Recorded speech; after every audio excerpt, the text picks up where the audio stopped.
என் இனிய தமிழ் மக்களே, இது பாரதி ராஜா சாரோட அடையாளம். என் அறிவார்ந்த தமிழ் நெஞ்சங்களே, இது நாரதர் கவிராஜ் அவர்களோட அடையாளங்க. ஆமாம், அவருடைய பேச்சில் சங்க இலக்கியங்கள்லேருந்து, புராணங்கள்லேருந்து, இதிகாசத்துலேருந்து அவர் எடுத்து பேசுகிற அத்தனை பேச்சுக்களும் முத்துக்களுங்க. ஆமாம், அந்த முத்துக்கள் அள்ளி கொண்டு வரணும்னா ஒரு முறை அவருடைய பேச்சை கேட்டுத்தான் பாருங்களேன். அறிவை கொண்டு, ஞானத்தை கொண்டு, நீதி நெறியை கொண்டு நம் மனங்களையும் நம் கண்களையும் அகல திறந்து வைக்கிறார் நாரதர் கவிராஜ். இனி அவர் பேச்சு. எத்தனையோ விநாயகரை பார்த்திருக்கோம். ஆனா கணக்கு விநாயகர் அப்படின்னு ஒரு விநாயகர் இருக்காரு. காரைக்குள்ள 108 பிள்ளையார் இருக்காரு.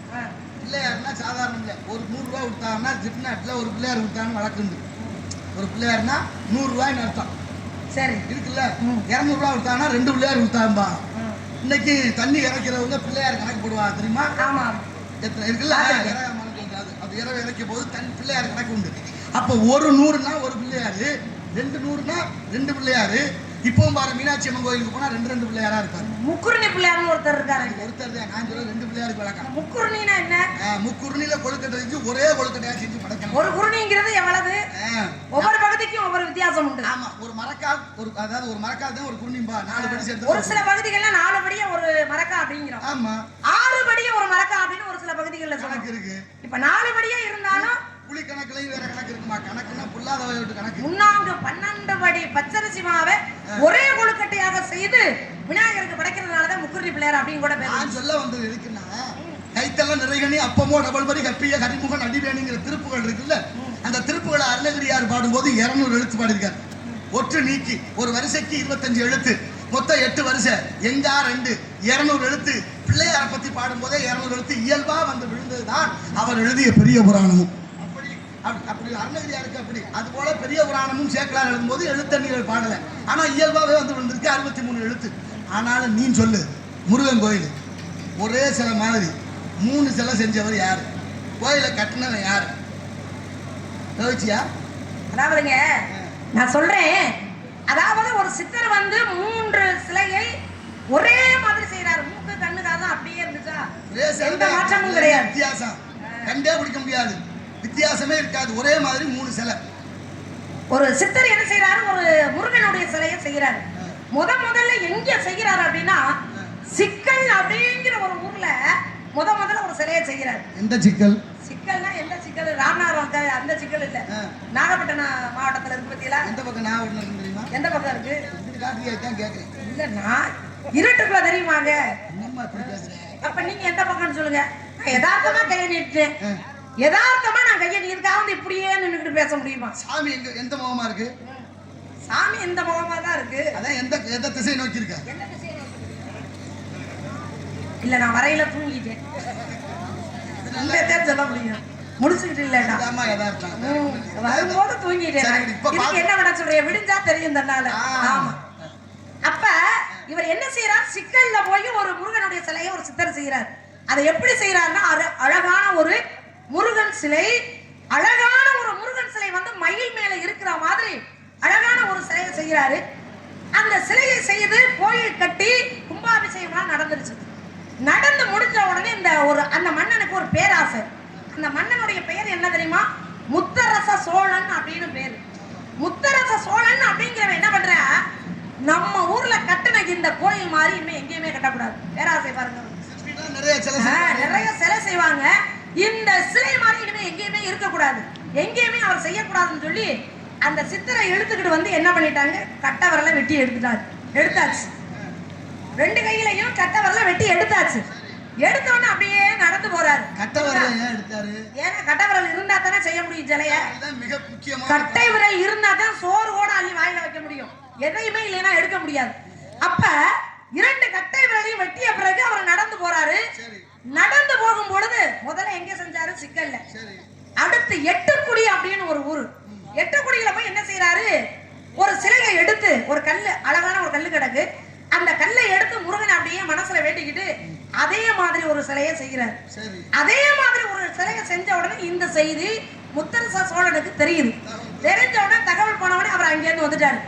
அப்ப நான் கட்டவரல வெட்டி விட்டோம், மறுபடியும் இது மாதிரி ஒரு சிலையை நீ செஞ்சிருக்கிய, இந்த கண்ணு இருக்கிறதுனால நீ செய்யற, இந்த கண்ணை நோண்டி எடுத்துட்டா நீ எப்படி செய்வ? கொடுமைக்காரங்களா எவ்வளவு கொடுமைக்காரங்களா இருக்காங்க. தோண்டியாச்சு, கண்ணை தோண்டி எடுத்தாச்சு.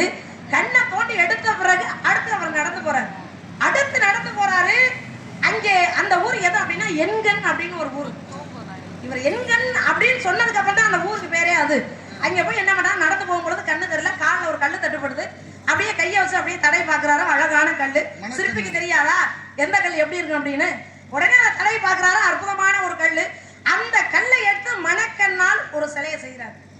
மணக்கண்ணால ஒரு சிலையை செஞ்சு என்ன செய்யறாரு, எண்கண் அப்படின்னு சொல்லி எனக்கு கண்ணு கொடு முருகா, எண்கண் முருகா அப்படின்னு வேண்டும் பொழுது கண்ணை கொடுத்தாராம் முருகப்பெருமான். அதனாலதான் எண்கண் அப்படின்னு சொல்லுவாங்க அந்த ஊருக்கு பேரு. முதல்ல செய்தது சிக்கல்ல, இரண்டாவது செய்தது எட்டுக்குடி, மூன்றாவது அவர் சிலை செய்தது வந்து எண்கண் அப்படிங்கிற ஊரு. நான் சொல்லியிருக்கேன், எண்கண் முருகா, எண்கண் வருகன்னாரு. எண்கண்ணா இடவாகு பெயர். என்னிடத்துக்கு வான்னு சொல்றதா, எனக்கு கண்ணு வருகன்னா கண்ணை கொடுத்துட்டாரு. கண்ணும் கிடைத்தது, அசரீதி ஒழித்தது. அந்த சித்தர் பேர் என்னன்னு நீங்க சொல்லுங்க பாப்போம். கதையை சொல்லிவிட்டு கதைக்குள்ள இன்னொரு கதையெல்லாம் சொல்லி எங்க செஞ்சாங்கன்னு சொல்லியிருக்கேன். எண்கண் செல்வசுவாமி, எப்படி எண்கண் செல்வசுவாமிகள் என்ற சித்தர் தான் அந்த சிலைகளை செய்கிறார். எட்டுக்குடி என்பது வால்மீகி மகரிஷிக்கு அங்க நினைவிடம் இருக்கிறது. அங்கதான் 3 சிலையும் ஒரே மாதிரி இருக்கக்கூடிய இடம் அதுதான். இது மாதிரி அதிசயங்கள் நிறைந்த பூமி நம்ம தமிழ்நாடு. நீ சொல்றது நாகப்பட்டினம். நேபாளம் போனா, நேபாளம் காட்மாண்டுல பசுபதீஸ்வரர்னு ஒரு கோயில். பசுபதீஸ்வரர் கோயில் எல்லா கோயிலும் சிவலிங்கம் தான் இருக்கு. ஆனா அங்க உருவம் சிவனுக்கு 5 தலையோட இருக்கு. 5வது தலை மேல் நோக்கி இருக்கான். இன்னைக்கு வெந்நீர் அபிஷேகம் அங்க நடந்து கொண்டு இருக்கு. கரூர்லயும் பசுபதீஸ்வரர் கோயில் இருக்கு, அங்கேயும் லிங்கம் தான். ஆனா உருவ வழிபாடு சில கோயில்ல மட்டும்தான் இருக்கு. ஒண்ணு அர்த்தநாரீஸ்வரர் திருச்செங்கோடு, இன்னொன்னு சங்கரன் கோயில், சங்கரன் நாராயணனாக அரியும் சிவனுமாக. இப்படி பார்க்கும்போது இன்னொரு இடம் இங்க உத்தரகோசம் அங்கே இருக்கக்கூடிய சிவனுக்கு வெந்நீர் அபிஷேகம் நடக்குன்னு சொல்றாங்க. ஆமா, தாளம் போச்சு படைக்கிறதே அங்க மரகத நடராசர். ஆமா, ஏன்னா தாளம் போது சாபத்தை வாங்கிடுது. அந்த கதை தெரியுமா உனக்கு? எந்த பூசைக்குமே உதவாம போட்டு அப்படிங்கிற சாபத்தை வாங்கினாலும் அந்த உத்தரகோசம் அங்கே சாப விமோசனம் கிடைச்சது அங்கேதான். இந்த உலகத்திலே முதல் சிவன் கோயில் அதுதாமா. அதனாலதான் சிவனுடைய சிவனையை போற்றி. அதனாலதான் சிவன் அங்கே பார்வதிக்கு உபதேசம் செய்து கொண்டிருக்கிறார். அதனாலதான் அந்த ஊருக்கு பேர் உத்தரகோசம் மங்கேன்னு வந்தது. மங்கேன்னா பராசக்தி. அப்படி அந்த அபிஷேகம் மாதிரி வெந்நீர் அபிஷேகம் அங்கே இந்த சிவன் உருவ வழிபாடு எங்க இருக்கு? ஒன்னு திருச்செங்கோடு, ஒன்னு சங்கரன் கோயில், இன்னொன்னு நீ முதல்ல சொன்னிய சிவன் விஷத்தை சாப்பிட்டாரு, கழுத்துல நின்றது. அப்படி மயக்கமுற்று விழுந்ததுனால அந்த ஈஸ்வரனுக்கு சுருட்டப்பள்ளீஸ்வரர் கீழே விழுந்தாரா. அந்த ஊர் எங்க இருக்கு? தமிழ்நாடு, சென்னையில இருந்து ஆந்திரா போற வழியில சுருட்டப்பள்ளி. அந்த சாமி தமிழ்நாட்டுல இருந்து ஆந்திரா பக்கம் போயிருச்சு. அப்படி இந்த 3 கோயில்ல தான் சிவனுக்கு உருவம் இருக்குது. மத்த எல்லா ஊர்லயும் சிவலிங்கமாகவே வழிபடுகிறார். எண்ணற்ற அதிசயம் எதுவுமே இல்லாம ஒரு சிவனுடைய ஆலயம் இந்த பூமியில இருக்கு. லிங்கமும் இல்ல, திருப்பரந்துறை என்று சொல்லக்கூடிய பெருந்துறை. அதே சமயத்துல 5 லிங்கம் இருக்கக்கூடிய சிறப்பு எங்க? திருச்செந்தூர். 3 லிங்கம் இருக்கக்கூடிய சிறப்பு எங்க? காளையார் கோவில். ஏன்னா சிவபெருமானே காளை உருவி காட்சி கொடுத்தா காளையார் கோவில். ஒரே கோயிலை சுத்தி 7 கோயில் இருக்குமா? 6 கோயில், ஒரு கோயில் நடுவே. அந்த லிங்கம் எல்லாம் தானாவே எழுந்தருளிய மூர்த்தி. அவருக்கு பேரு வீதி விடங்கர்னு பேரு. வீதி விடங்கம்னா என்ன? வீணா இல்ல, தங்கம்னா ஒளிபடாமல் தானாகவே எழுந்தருளிய மூர்த்தி. முசுகுந்த சக்கரவர்த்தியால் வழிபட்ட அந்த தெய்வம் இன்ற நாள் பூமிக்கு வரப்பட்டது. அதான் திருவாரூர் தியாகசிபுரம். இப்ப தேரோட நடந்துச்சா? கோயில் 5 வேலி நிலம், குளம் 5 வேலி நிலம். மன்னர்கள்லாம் எவ்வளவு பொது உடைமையா தனி உடைமையை பொது உடைமையாக்கி இந்த மக்களுக்காக வைத்தார்கள். நல்ல கதை தான். தெரியாத விஷயங்களை, நல்ல புராணங்களும் நல்ல கதைகளை படித்து இந்த மக்களுக்கு சொல்ல வேண்டிய கடமையும் பொறுப்பும் ஒவ்வொரு கலைஞனுக்கு உண்டு. நல்ல விஷயம் தான். அது போல இதெல்லாம் சரி. ஆழ்வார்கள் எத்தனை பேர்? 12 பேர். ஆழ்வார்கள்லாம் கும்பிட்டது யாரு? பெருமாளை தான் கும்பிட்டாங்க எல்லாருமே. அரங்கனை வணங்கினார்கள். அரங்கனை வணங்கினா அரங்கன் திருவரங்கன். ஆமா, திருவரங்கத்துல ஒரு அதிசயம் இருக்கு தெரியுமா? என்ன அதிசயம்? என்ன அதிசயம்னு யோசி. என்ன அதிசயம் சொல்லுங்க. இங்க காவல் காக்க முடியுமா? உன்னால முடியுங்கிற நம்பிக்கை தான். முடியுமான்னு நினைச்சா முடியுமா? முடியுங்கிற நம்பிக்கையில தான் வந்திருக்கோம். யார் காத்தது? இதுவரைக்கும் இங்க யாரும் வரல. நான் தான் முதல்ல வந்தேன். யாராலையும் காக்க முடியாது உலகத்துல. என்ன என்ஜார் உடம்புக்கு சிரச பிரதானம், கண்கள் பிரதானம், இமைகள் பிரதானம். இமைகளுக்கு என்ன பிரதானம்? ஒளி பார்வை. இமையில் என்ன தெரியாது, மூடி திறக்குது இல்ல. அதுல மேலுமையா கீழுமையா? என்னது இந்த மூடுறது? மேல் இமை தான் மூடும், கீழிமை அசையாது. கீழிமை அப்படியே தான் இருக்கும். மேல் இமை அசைறதுக்கு ஒரு காரணம் இருக்கு. ஆமா. ஆனால் இந்த இமையையும் தாண்டி கண்ணுக்குள்ள தூசு விழுந்துருது. விழுந்துருதுல, விழுந்துரும். அப்புறம் எப்படி காக்குறீங்க? ஏங்க அது கண்ணு. நான் சொல்றது மனக்கட்டுப்பாடுன்னு ஒண்ணு இருக்கு. இப்ப நீங்க மட்டும் என்ன பண்ணீங்க? உங்க பாட்ட மறந்தாம என்ன சொன்னாரு? உங்க கையில ஒரு எண்ணெய் கிண்ணத்தை கொடுத்தாரா? ஆமா. என்ன சொல்லி கொடுத்தாரு? நான் இந்த கிண்ணத்துல இருக்க எண்ணெய் சிந்தாம உலகத்தை சுத்தி வான்னாரு. நீங்க சுத்தி வந்தீங்களா? ஆமா, சிந்தல கூடாதுன்னு அந்த கவனத்துல வந்தேன். அந்த கவனத்துல தான் நீங்க வந்தீங்க. ஆனா ஒரு முறையாவது உங்க பாட்டல நாராயணான்னு ஒரு தடவை உங்களால சொல்ல முடியும்? சொல்லல இல்ல. அப்ப உங்களுக்கே கவனம் இல்லை, நீங்களே வந்து கவனம் இல்லாம அது இல்ல, என்ன கட்டளையோ அதை நம்ம கட்டளையவே உங்களால அதையே காக்க முடியலையே. இல்லம்மா, எனக்கு மகாவிஷ்ணு சொன்ன விஷயம் என்ன, ஒரு கிண்ணத்துல எண்ணெயை கொடுத்து நாரதா ஒரு முறை உலகத்தை சுத்தி வா, கிண்ணத்துல இருக்கிற எண்ணெய் ஒரு சொட்டு கூட சிந்தக்கூடாது. நாராயணன் சொல்ற ஏன் அப்படி சொன்னாரு? ஒரு சாதாரண ஏழை விவசாயி 2 முறை சொல்கிறானே அப்படின்னு உங்களுக்கே ஒரு பொறாமதே. அது எல்லாருக்கும் உள்ளது, இருக்க கூடாதுங்கறத உணர்த்துற கதை. அவனை போய் பெரிய பக்தன்னு சொல்றீங்க. ஒரு நாளைக்கு 2 முறை தானே சொல்றாரு. சதா சர்வகாலமும் நாராயணா நாராயணா நான் சொல்லிக்கிட்டு இருக்கேனே. அப்ப என்னைய வந்து நீங்க பக்தனை ஏத்துக்கலையே நீங்க கேட்கும்போது அப்பதான் உங்களுக்கு ஒரு வேலை கொடுத்தாரு. ஒரு விவசாயி வந்து காலையில எழுந்திருச்சுல இருந்து பொழுது அடையிற வரைக்கும் எம்புட்டு வேலை, அம்புட்டு வேலையை பார்த்துட்டு கலப்பையத்துக்கு காலையில தோல்ல வைக்கும் பொழுது நாராயணான்னு கொண்டு போவாராம். வேலையெல்லாம் முடிச்சுட்டு வீட்டுக்கு வரும் பொழுது நாராயணான்னு கீழே வைப்பாரு. 2 முறை தான் சொல்றாரு. நீங்க சதா காலமும் நாராயணா நாராயணான்னு சொல்றீங்க. ஒரு எண்ணெய் கிண்ணம் உங்க கையில இருந்ததுனால ஒரு முறையாவது உங்களால சொல்ல முடிஞ்சா? ஒரு விவசாயி பல வேலைகளை செய்தாலும் 2 முறை சொன்னான். ஆனா நீங்க ஒரு முறை கூட சொல்ல முடியல. அதனாலதான் அருணகிரியார் ஒரு வார்த்தை சொல்ற, அரை நிமிட நேரம் மட்டில் தவமுறை தியானம் வைக்க அறியான்னா. அப்ப உங்க அரை நிமிஷம் கும்பிட்டா கூட போதும் சாமியை உள்ளன் போல. இப்ப கோயிலுக்கு வந்துட்டோம்னா வாசற்படியில கால் வச்ச உடனே மனக்கண் மனசு அங்க போயிருக்குமா கருவறைக்கு. அதை விட்டு மனசை அளவாய விட்டு சாமி கும்பிட்டா ஒரு நிலைப்படாது. அது போல போக கூடாதுமா, காக்க முடியாது. பெண்களுக்குரிய பருவங்கள் அடைந்திருக்கும் பருவம், மகை பருவம், ஆடிப்பட்டம், காற்றுல போது பருவத்தை பெரியவங்க செய்தார். பருவகாலத்தை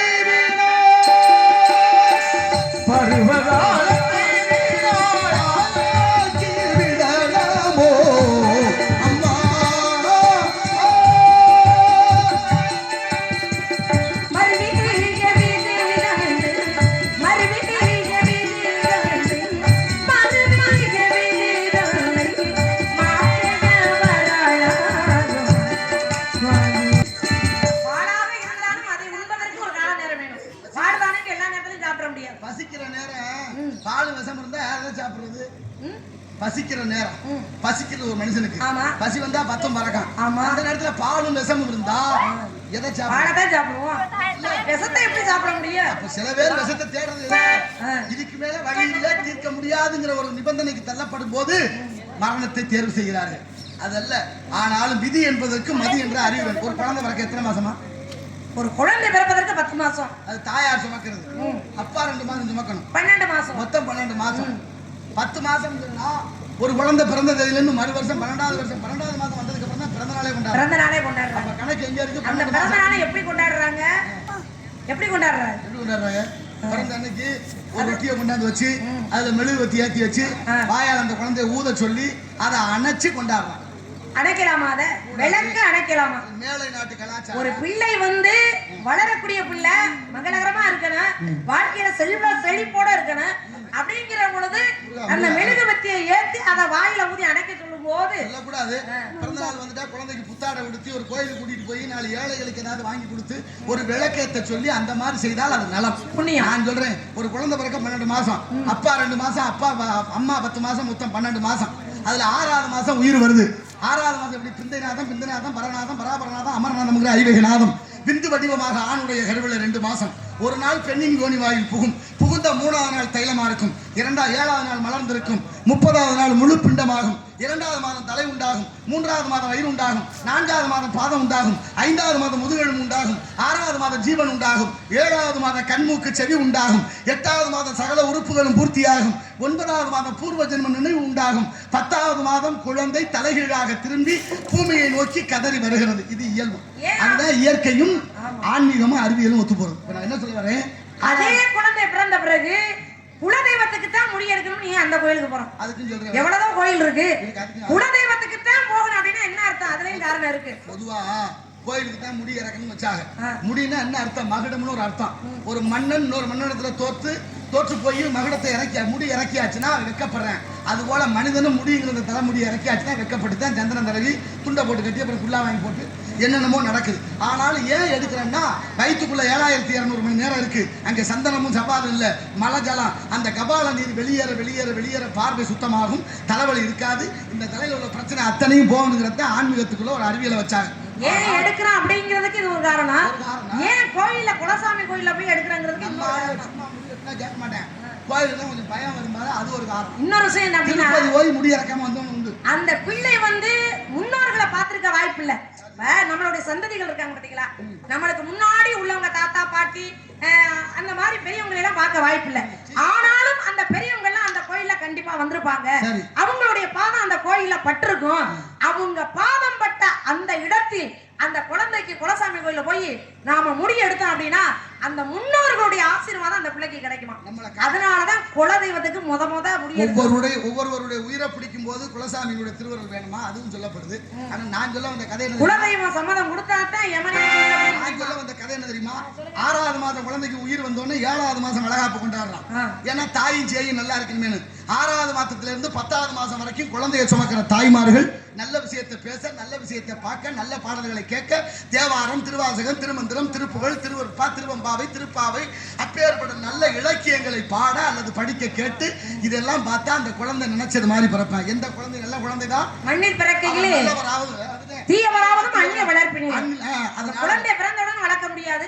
குழந்தை சொல்ற மாதிரி வயிற்றுக்குள்ள இருக்கும் போதே அந்த பிள்ளைய வளர்க்கணும். குழந்தை வயிற்றுக்குள்ள வச்சுக்கிட்டு கண்ட சீரியலையும் பார்த்து கெட்டு போகாம, கோவப்படாம, அது மாதிரி துன்பப்படாம, மனசு பொறாமப்படாம, எந்த நேரம் சீரியலை பார்த்தா அழுத மூஞ்சியாவே இருக்காம அப்புறம் பிள்ளையும் அப்படிதான் பிறக்கணும். உனக்கு ஒரு மாப்பிள்ளை பார்த்து வந்து மாப்பிள்ளை என்ன வேலை பாக்குறாரு, எவ்வளவு சம்பளம், சொந்த வீடா வாடகை வீடா, பட்டிக்கு கொடுக்குறாரா அடுத்த ஆளுகிட்ட வாங்குறாரு, வேற அவர்களே தான் கெட்ட பழக்கங்கள், இந்த வப்பாட்டி கிப்பாட்டி இதெல்லாம் நம்மளுக்கு ஒத்து வராது. இதெல்லாம் இல்லாம நல்ல குணமா இருந்தா ஒரு மாப்பிள்ளை சொல்றேன். அதானே ஏமா சரி வப்பாட்டி அப்படின்னு ஒரு கிப்பாட்டி ஒண்ணு. வப்பாட்டினா பொண்டாட்டிக்கு தெரியாம ஒரு பிள்ளைய வச்சுக்கிட்டா வப்பாட்டி.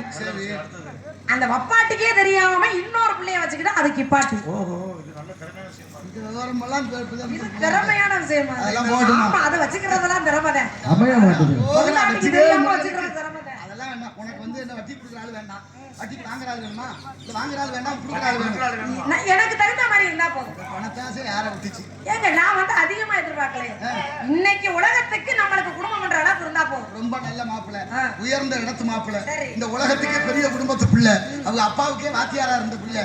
அப்படிப்பட்ட உலகத்துக்கு பெரியவான பிள்ளை யார் தெரியுமா, அருவம் உருவமாகி அனாதையாய் பலவாய் ஒன்றாய் பிரம்மமாய் நின்ற சோதி பிளம்பதொரு மேனியாகி கருணை குரு முகங்கள் ஆறும் கரங்கள் பணி ரெண்டும் கொண்டு ஒரு திருமுருகன் உலக பொய்ய என்று பக்தர்கள் போற்றக்கூடிய சக்தி சித்து ஆனந்தன் அப்படிங்கிற ஆனந்தன், குக்குடகதாரி, மஞ்ச ஏறி, அழகன், குழகன், அப்பேற்பட்ட முருகப்பெருமான் சூரனை வதை செய்த சுப்பிரமணிய கடவுள் உனக்கு சுப்பிரமணிய சாமி. அப்படியா? அவர் ஒரு ஆள் தான் உண்மையை பேச. அந்த குடும்பத்துக்கு இன்னொரு பெருமை இருக்கு. அப்பனோ இறந்துண்ணி, ஆத்தாடோ மலை நீலி, ஒப்பரிய மாமன் உரு திருடி, சப்பைக்கால் அண்ணன பெருமைச்சான். இந்த ஆறுமுகத்திற்கு என்ன பெருமை? அதெல்லாம் வஞ்ச புகழ்ச்சி அணி இலக்கணத்துல என்ன பெருமைன்னு சொல்லல. ஒரு மனிதனை உயர்த்துற மாதிரி உயர்த்தி தாழ்வா சொல்றது ஒரு சில பேர் அது இலக்கணம். இன்னைக்கு ஒரு பேர் அப்படி இருக்காங்க. உனக்கு மனவாளன் சம்மதமா? எனக்கு சம்மதம் இல்ல. ஏன் குடிக்கல? ஏன்னா அவர் வந்து தெய்வ பிரவி, அந்த தெய்வத்தோட மானிட பிரவி. இல்ல, தெய்வத்தை நீ மணந்தால் இந்த உலக மக்கள் எல்லாம் உன்னையும் கையெடுத்து கும்பிடும். அதனால என்ன சொல்ல வரேன், இன்று பொழுது அஸ்தமனம் அந்த சிக்கல் சிங்கார வேலவனை வர செய்து உன்னை திருமணம் செய்து கொடுக்காவிட்டால் என்பே நாரதனம் அல்ல, அது திரும்ப பிறந்து முடிச்சும் அல்ல. சத்தியம் சத்தியம் சத்தியம், வருவான் வைத்தியநாதன் மகன், அது வரைக்கும் இரு பத்தியம். எங்க பாப்பா, இன்னைக்கு நீங்க நினைக்கிறது நடக்குதா இல்ல நான் நினைக்கிறது நடக்குதா? சாமி, இந்த 52 எங்க இருக்கு? நாரதர் கவிராஜ் அவர்களின் பேச்சையும் அதற்கு இணையாக பேசிய வள்ளியின் பேச்சையும் மற்றும் இந்த நாடகத்தை பார்த்து ரசித்து கேட்ட அத்தனை நல் உள்ளங்களுக்கும் நன்றி.